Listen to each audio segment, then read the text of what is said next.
D'abord la revue de presse, alors ça, cet énorme bruit, c'est Bruno Jeudi qui fait joujou avec son micro.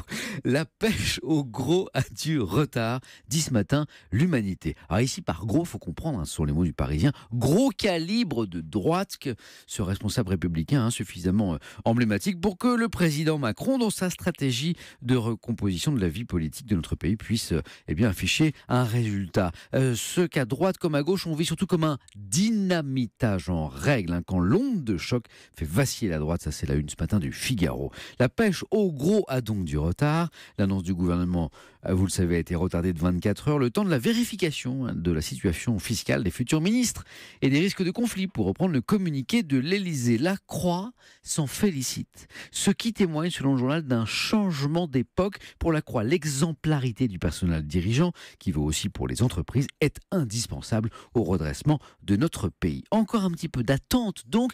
Le Parisien aujourd'hui en France a une pensée compatissante pour tous les ministrables potentiels comme celui-ci qui, sous couvert d'anonymat, confie: c'est infernal d'attendre, je regarde mon téléphone toutes les 5 minutes, chaque fois qu'il sonne, je m'imagine que c'est une bonne nouvelle, ou pas d'ailleurs. Ou encore cette personnalité, la société civile: je ne comprends pas que mon nom revienne sans cesse dans les médias, personne ne m'a appelé, je ne sais pas quoi faire. Alors à tous ces inquiets qui nous écoutent peut-être ce matin, rassurez-vous, normalement plus que quelques heures à attendre, je dis bien normalement. Hier encore, le président Macron était à la une de tous vos journaux. Ça y est, on commence à sortir doucement de cette macronite aiguë, même si elle s'entend, au vu des bouleversements politiques qu'elle produit. Cannes, un cinéma nommé Désir, ça c'est la une de l'Humanité, à l'occasion de la 70e édition du festival, tandis que Libération, je vous le disais tout à l'heure, consacre sa première page à Donald Trump, qui semble un peu perdu sur la photo, tout comme son pays d'ailleurs, qui selon Libé se cherche une babysitter après le nouveau scandale provoqué par le président américain.